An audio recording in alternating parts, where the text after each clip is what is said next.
Con la venia del tribunal, simplemente para reiterar, para que conste en acta, la protesta que efectuaba antes, que en teoría tiene que ser triple, es decir, no solo por la consignación, sino también por la exhibición de documentos, cuando no el declarante, la declarante en este caso ya se había acogido a ese derecho, y en tercer lugar, porque a juicio de este letrado, al humilde juicio de este letrado, no solo las que ha declarado improcedentes en vivo y en directo la presidenta, sino la gran mayoría de las preguntas eran claramente improcedentes e impertinentes por no guardar relación con los hechos, la mayoría de ellas, y porque contenían efectivamente valoraciones, deducciones o conclusiones que además la mayoría de ellas son inexactas, por no decir otra palabra.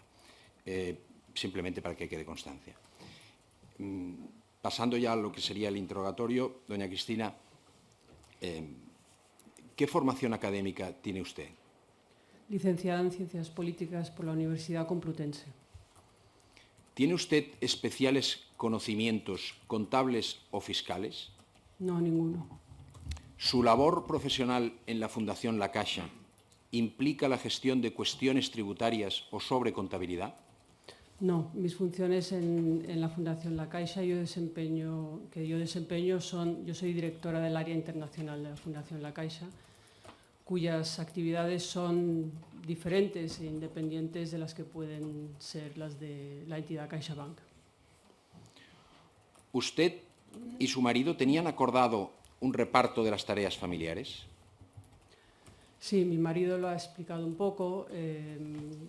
Efectivamente, los dos nos ocupábamos de nuestros hijos, cada uno teníamos nuestro trabajo profesional y él se encargaba de las gestiones económicas de la familia y yo pues intentaba coordinar la agenda de la familia, digamos, de intentar cuadrar las cosas y las de nuestros hijos, así como también las de representación institucional que tenía que atender. ¿Se refiere a institucional a la Casa Real? Efectivamente. ¿Qué edad tenían sus hijos en los años 2007 y 2008? Entre 2 y 8 años, más o menos. ¿Podría relatar brevemente al tribunal, en esos años, en qué consistía su jornada diaria? De una forma breve, por favor. Después de desayunar en familia, cada uno nos íbamos a nuestro trabajo. Yo me desplazaba, primero acompañaba a mis hijos al colegio y de ahí me iba a mi trabajo y luego podía depender del día y de la semana si tenía actividades institucionales de representación de la Casa Real, pues podía suponer el que me tuviese que desplazar de ciudad o de país y también por mi trabajo también implicaba algún viaje que otro. Y si estaba en Barcelona, pues después de mi jornada laboral recogía a mis hijos y volvíamos a casa, más o menos. Esta es la jornada. ¿Recuerda usted en cuántos actos institucionales vinculados a la Casa Real participaba en esa época, de forma aproximada? Unos 100, más o menos. ¿100 al año? 100 al año. ¿De promedio? Sí, más o menos. ¿Por qué motivo, en febrero de 2003, constituyeron ustedes la Sociedad Taizón? Para canalizar los ingresos profesionales de mi marido. ¿Por qué usted tomó participación del 50% en el capital social de dicha compañía? Me lo pidió mi marido y yo lo acepté. ¿Cuál fue su concreta intervención en la constitución de la sociedad? Pues según he podido recordar, esto fue en el año 2003, sí. Efectivamente, asistí a la notaría y, si no recuerdo mal, pues el notario debió leer la escritura o lo que fuera y yo pues finalmente firmé en confianza de mi marido, del asesor fiscal de mi marido y del notario. ¿Quién tomaba las decisiones en la mercantil Aizón? Mi marido era administrador y tomaba él las decisiones, siempre asesorado por su asesor fiscal. Si Aizón era una sociedad, según usted ha dicho, creada para canalizar el trabajo de su marido, y además acaba de decir que su marido era quien tomaba las decisiones, ¿para qué necesitaba su marido que fuera usted titular del 50% del capital? Perdón, ¿me lo puede repetir? Sí, usted ha dicho que la sociedad Aizón fue creada para canalizar los ingresos derivados del trabajo de su marido. También ha dicho, a preguntas mías, que esa sociedad, el administrador y quien tomaba las decisiones, era su marido. Siendo así las cosas, ¿para qué necesitaba? ¿Le dio alguna explicación su marido? ¿Para qué necesitaba que usted participara en el 50%? No, por confianza, y así me lo pidió y yo lo acepté. ¿Usted se asesoró sobre la conveniencia o no de ser partícipe de la sociedad del 50% con su marido? ¿Tenía usted en esa época algún tipo de prohibición o directriz de la Casa Real por la que usted o su marido no pudieran constituir una sociedad? No, no teníamos ninguna prohibición, y por supuesto que me asesoré con Carlos García Revenga, y él a su vez se asesoró por Federico Rubio. ¿Le consta a usted que la Constitución de Aizón estuviera ordenada a conseguir algún tipo de beneficio fiscal, o que la presencia de usted en el capital social se pretendía utilizar como escudo o elemento protector frente a Hacienda? No, ni lo uno ni lo otro, de ninguna de las maneras. Y es más, si me lo hubiesen propuesto, no lo hubiese aceptado nunca. Creo que además, si yo hubiese constituido una sociedad, en ese caso, creo que en mi situación hubiese sido sometida a mayor transparencia y quizá mayor control por parte de la administración, puesto que todo lo que hacíamos estaba controlado. ¿Le han comentado a usted en alguna ocasión, por ejemplo, el señor Miguel Tejero o el notario Carlos Maciá, que por qué, en vez de constituir una sociedad a medias con su marido, no realizaban unas capitulaciones matrimoniales cambiando el régimen matrimonial de separación de bienes a gananciales? No, nunca. ¿Le consta a usted si la sociedad Aizón celebraba juntas? Y, en caso afirmativo, ¿asistió usted a alguna junta de accionistas de Aizón? No, yo nunca asistí a ninguna junta de Aizón. Ni tan siquiera para la aprobación de cuentas anuales, que es una formalidad obligatoria, ni tan siquiera para eso usted se reunía específicamente con su marido. No, ni para ese asunto ni para ningún otro. Entonces, ¿podría explicar usted el motivo por el que consta su firma en diferentes actas de Aizón, si dice que no asistía y que no se celebraban, de hecho? Pues me las pasaban a la firma, y por la confianza que tenía en mi marido y en sus asesores, pues la firmaba, pero no hay ninguna otra razón. ¿Podría explicar al tribunal en cuántas personas confía usted?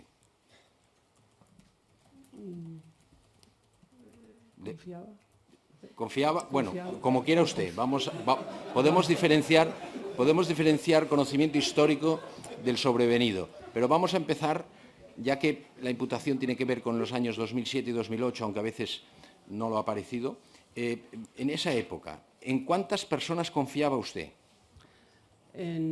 Por supuesto, en mi marido, en Carlos García Revenga, en el asesor fiscal de la Casa Real, en esa época en mis compañeros de trabajo, en temas jurídicos de la casa, que nos pudiesen asesorar José Manuel Romero, un poco mi entorno más cercano. ¿Y en aquella época, por derivación, aunque fuera a través de su marido, también el asesor fiscal de su marido? Efectivamente, también. Ahora ya no. Bueno, en el asesor fiscal de su marido, me refiero. En el que era asesor fiscal de su marido. No, ahora no. ¿Conocía usted en qué consistía la actividad de Aizón? La actividad de Aizón eran las actividades profesionales de mi marido, de asesoramiento y consultoría. ¿Le constaba a usted si Aizón tenía trabajadores en nómina o en relación mercantil y, en su caso, quiénes eran, cómo estaban contratados, etcétera? Bueno, yo no sé si Aizón tenía trabajadores. Yo sé que mi marido, por supuesto, trabajaba con personas, pero no sé o no sabía de qué manera o qué relación laboral tenían con mi marido y si eran contratados por Aizón o de qué manera. El despacho de su marido, que estaba ubicado en la vivienda familiar, ¿tenía entrada independiente de la vivienda? Sí, así es, así se ha explicado. Es decir, si alguien entraba a reunirse con su marido en el despacho de Aizón, ¿usted necesariamente tenía que verlo? No, yo no los veía y es más, yo salía temprano, como le he dicho, y salía temprano por la mañana con mis hijos y no veía quién entraba y quién salía. Aparte de que la entrada es diferente, pero yo me iba temprano. ¿Conoció usted en los años 2007 y 2008, en concreto, cuáles eran los ingresos y cuáles eran los gastos que se contabilizaban en Aizón y de dónde provenían los mismos? No, yo nunca he sabido cuáles son los ingresos y los gastos de Aizón de esos años ni de ningún otro. Yo solo sé que mi marido canalizaba sus ingresos a través de Aizón y bueno, pues los servicios que prestaba de consultoría, asesoramiento y en aquella época creo que ya era consejero de varias empresas, pero no sé más.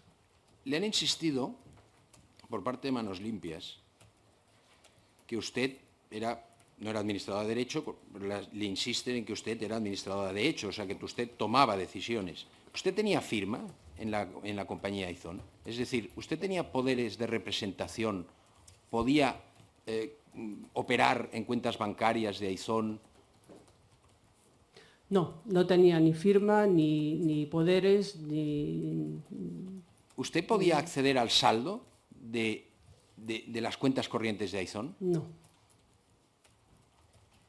Entonces, si usted no tenía poderes de Aizón, ¿por qué firmó el contrato de arrendamiento del despacho en su propio nombre como arrendadora? Ahí no hay problema, pero a su vez en representación de Aizón como arrendataria. Bueno, creo que mi marido lo ha aclarado, pero esto debió ser una equivocación porque, en cualquier caso, yo no puedo firmar como en representación de Aizón, con lo cual, pues esa debió ser la razón por la cual luego volví a firmar en otro sitio, pero yo no puedo firmar en nombre de Aizón. De ese error se ha dado cuenta, digamos, al ser imputada en este procedimiento tardíamente. Sí, me he dado cuenta en el proceso. En la cuenta de Aizón constan, en la causa, una serie de pagos realizados, muy pocos, eso es cierto, con una tarjeta Visa de Aizón, pero a nombre de usted. ¿Podría explicar al tribunal si tales pagos fueron realizados por usted y, en su caso, a qué obedecen? No, bueno, mi marido ha explicado el tema de la tarjeta, que se la ofrecieron y él la aceptó, pero la custodiaba él, como ha aclarado. Yo no recuerdo haber utilizado esa tarjeta, no recuerdo haber hecho ningún pago con esa tarjeta. No. O sea, usted no disponía, de hecho, de esa tarjeta. Es decir, ¿usted tenía la clave de acceso? No, yo no disponía de la tarjeta, la custodiaba él. ¿Tuvo en algún momento el PIN, no sé cómo se llama, la clave para acceder y operar con ella? No. ¿Ha podido ver, a raíz de esta causa, que esa tarjeta fue utilizada en un periodo de 6 años únicamente en 9 ocasiones? Sí, lo he visto. Pero en todo caso, usted se reitera que usted nunca la utilizó, usted personalmente. Señor Molins, está introduciendo usted la información en sus preguntas. Ya lo he repetido muchísimas veces a lo largo de este procedimiento. Puede reformular sus preguntas de otro modo, sin necesidad de que sea usted el que introduzca la información. Muchas gracias, señoría.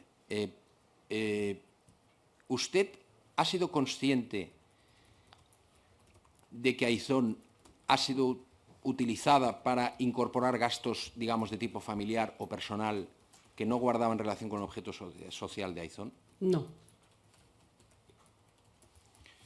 ¿Usted recibía los extractos bancarios de Aizón? No, yo no recibía los extractos bancarios de Aizón. No. Ha sido preguntada por Manos Limpias, voy a retomar esa pregunta.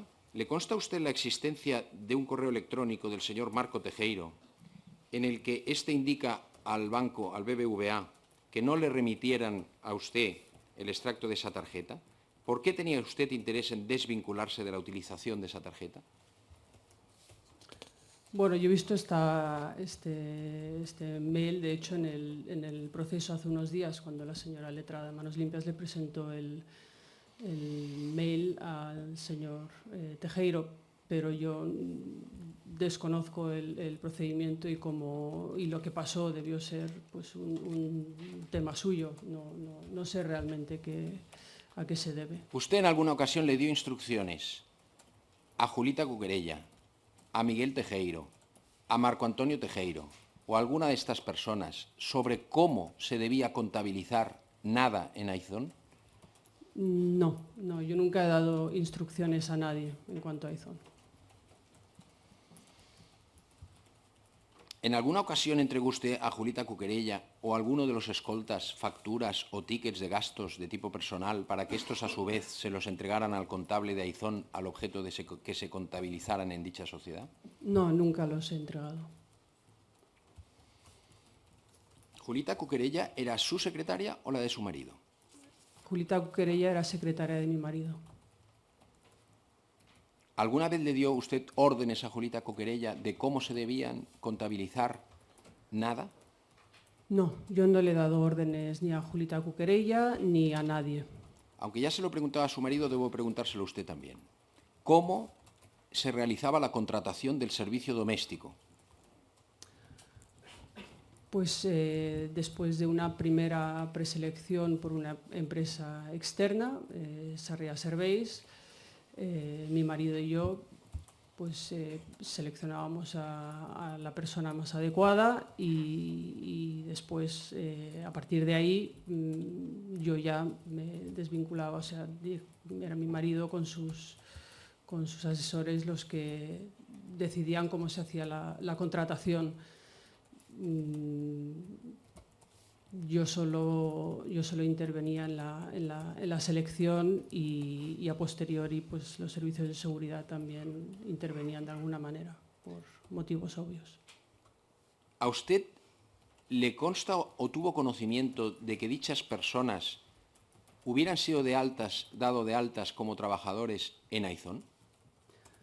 Ya le digo que desconozco el tipo de contrato que se les hizo y cómo se les dio de alta la seguridad social, no lo sé yo, el procedimiento que se siguió.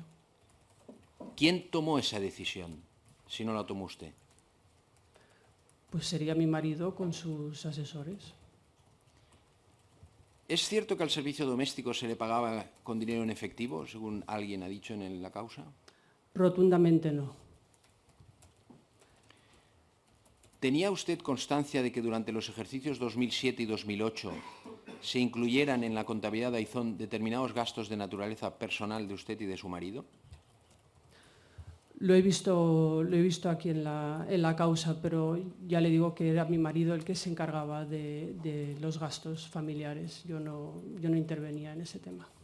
Los viajes familiares a África, o no sé qué le han enseñado, o a Brasil, ¿los pagó usted con su tarjeta de Aizón? No, yo no pagué esos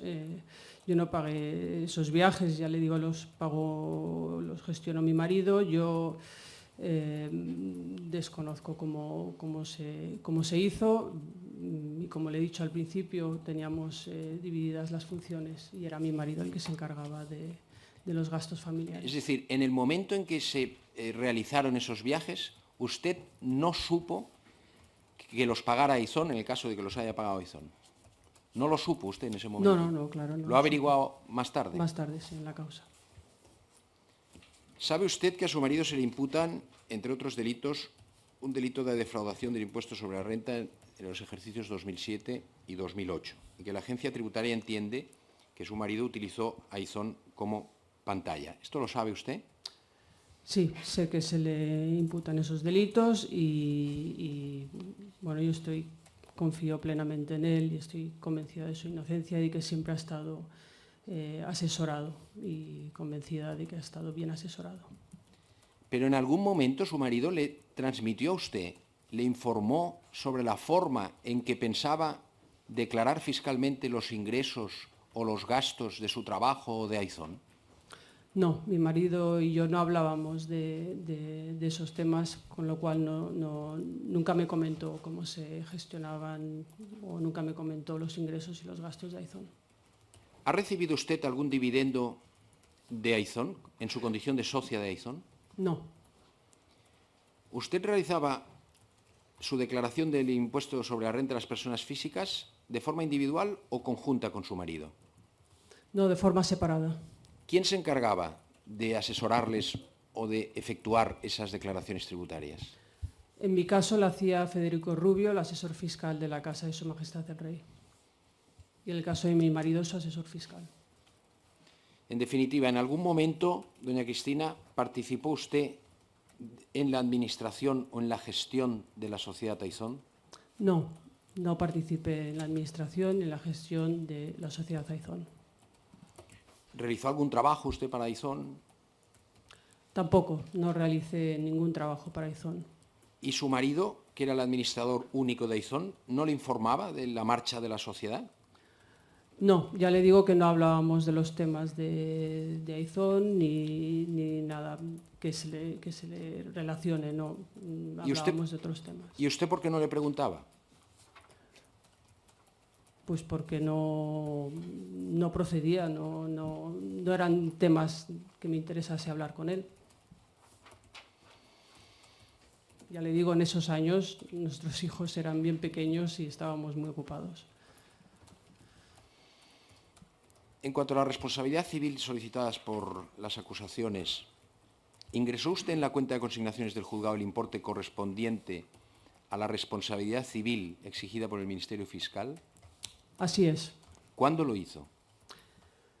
En diciembre del 2014. Es decir, en cuanto se lo pidieron.